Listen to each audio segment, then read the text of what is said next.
गुरु ब्रह्मा गुरु विष्णु गुरुदेवो महेश्वर गुरु साक्षात् परम ब्रह्मो तस्मै श्री गुरवे नमः। जय जगन्नाथ दर्शक बंधु, जय गुरुदेव। धर्म ज्ञान टीवी यूट्यूब चैनल परिवार को आपण मान को स्वागत। जो मित्र माने हमारे चैनल को लाइक शेयर और सब्सक्राइब करिनांती से माने लाइक शेयर और सब्सक्राइब करने को कदापि भूलंतु नहीं। दर्शक बंधु, आज ये कार्यक्रम माध्यम आम आलोचना करवा रवि राशि परिवर्तन, ग्रहराज सूर्यदेव राशि परिवर्तन घटिब। विशेषकर बिछा राशि धनु राशि को प्रवेश करिवे महाग्रह शनिदेव को पिता सूर्यदेव। बिछा राशि अधिपति मंगल रविंकर मित्र एवं देवगुरु बृहस्पति धनु राशि मध्य रविंकर मित्र स्थान। तेणु मित्र ग्रह को मित्रंकर प्रवेश देशवासी अनेक शुभ सूचना प्रदान करने सहित राशि मान क्षेत्र में मध्य अनेक शुभ एवं अशुभ फल प्राप्तिर योग सृष्टि हो। कारण दर्शक बंधु, डिसेम्बर 16 तारीख 2023 मसीहा शुक्रवार महाग्रह शनिदेव पिता ग्रहराज सूर्यदेव धनुराशि रे प्रवेश करिवे, बिछा राशि प्रस्थान करिवे। तेणु धनुराशि को रविंकर संचार, रवि धनुराशि को प्रवेश करिवे, गोचर करिवे। ग्रहराज सूर्यंकर धनुराशि रे प्रवेश द्वारा कर्मकारक ग्रह, आत्माकारक ग्रह और राजकर्म प्रदाता ग्रह होचंती रवि।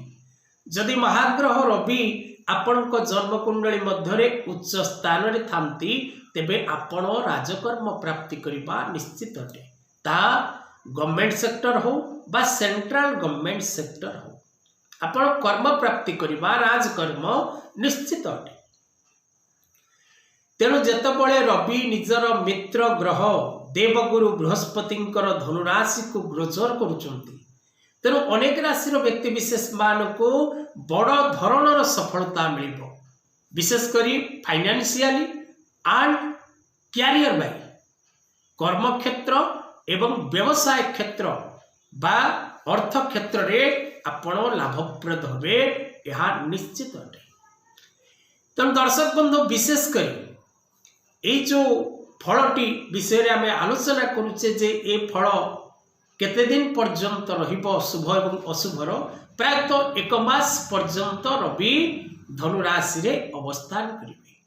तेणु धनुराशि रे रविंकर 1 मास अवस्थान समय ही एई राशि जो राशि विषय आम आलोचना करिबा से राशि व्यक्ति विशेष मान को अत्यंत शुभ फल लाभ हो।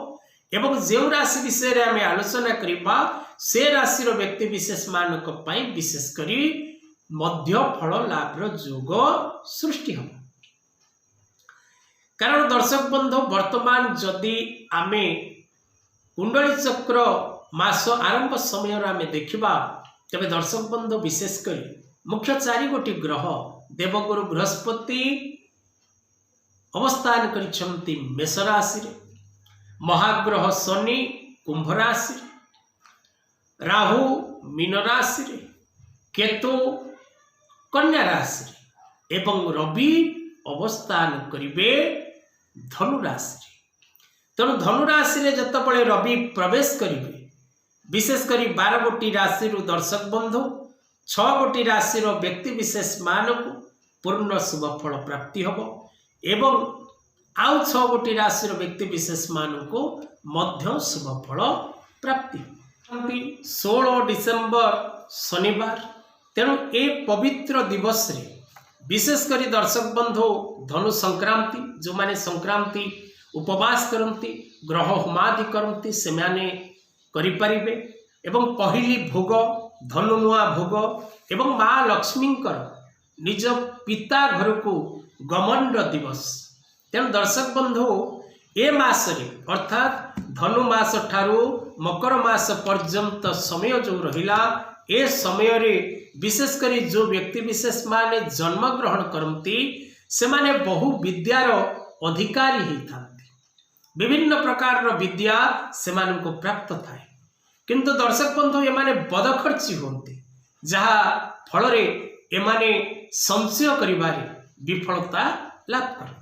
तेणु ए मासरे जो व्यक्ति विशेष माने प्रायतः जन्म ग्रहण करिथांती सेमाने मानी होती एवं विभिन्न प्रकार दीर्घ आयु प्राप्त करती, विभिन्न प्रकार मान सम्मान जनित कार्य सामिल होती, राजनैतिक सेक्टर, प्रशासनिक sector, medical sector, engineering sector एवं विशेषकर एमाने टेक्निकल सेक्टर रे बहुत इम्प्रूवमेंट करते, किंतु निजर रोजगार को एमाने सठिक भाव रे मेंटेन करि पारंती नाही, जहा फल रे एमाने निजर खर्च को सठिक भाव रे न जगिबारु प्रायतः एमानकर सेविंग अकाउंट सेतिकी मजबूत न थाए।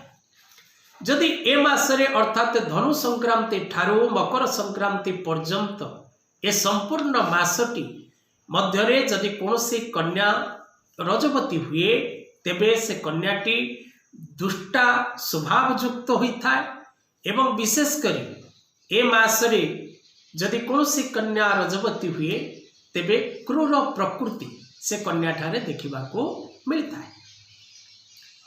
ए मासरे शुभता पाई ए मासरे ग्रहजनित शुभता लाभ करने आपण जदि प्रत्येक दिन ग्रहो सर्वसधि नचेत ग्रहो महोषधि जलरे आपण स्नान करते तेबे आपण को ग्रह मानकर शुभ फल प्राप्ति होगा सहित प्रत्येक क्षेत्र में शुभ फल ही मिलता है। तेबे दर्शक बंधु आसंतु जानिबा जे केउ केउ राशि गुड़िक रवि चलन बा रवि गोचर बा रवि राशि परिवर्तन अत्यंत शुभ फल प्रदान करिबो से विषय रे आसंतु आलोचना करिबा। तेबे दर्शक बंधु प्रथम कथा हला ए मासरे रविंक परिवर्तन प्रभाव रे शुभ फल प्राप्ति करिबा राशि मेष, वृष, मिथुन, सिंह, कन्या एवं धनु। ये 6 गोटी राशि व्यक्ति विशेष माने रविंक चलन पूर्ण शुभ फल लाभ करिबे। विशेषकर मेष, वृष, मिथुन, सिंह, कन्या और धनु मध्य शुभ फल प्राप्त करिबा राशि गुड़िक दर्शक बंधु कर्कट, तुला, बिछा, मकर, कुंभ और मीन। ये 6 गोटी राशि व्यक्ति विशेष माने मध्य फल लाभ करिबे।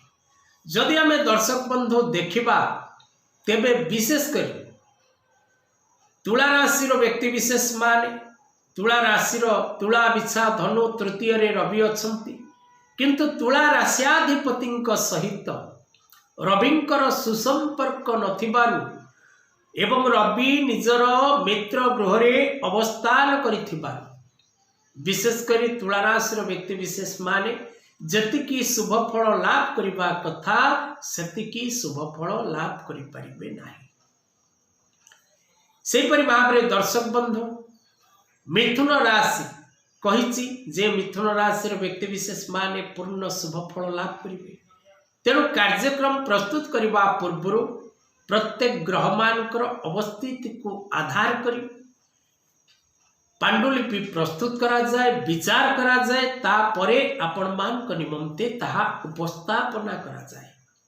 तेणु रविंक ए शुभ प्रभाव भोग करने 6 गोटी राशि प्रत्येक दिन दिवाकराय विद्महे प्रभाकराय धीमहि तन्मसूर्यो प्रचोदयात् मंत्र पाठ करंतु एवं रविर अशुभ फल रवि ग्रहंकर अशुभ फल लाभ करने व्यक्ति विशेष माने प्रत्येक दिन आदित्य हृदय स्तोत्र पाठ करने सहित ओम भास्कराय नमः, ओम भास्कराय नमः प्रत्येक दिन निजर शक्ति अनुसार एक माला अर्थात 108 थर पाठ करिबार आवश्यकता रही। दर्शक बंधु रवि कर्मकारक, रवि आत्माकारक, रवि पिताकारक, रवि राजयोग प्रदायक ग्रह। तेणु जो जन्म कुंडली रे रवि मजबूत थांती से व्यक्ति सकल कार्य शुभ फल लाभ करि थाए। आज कथावस्तु को ये रखा।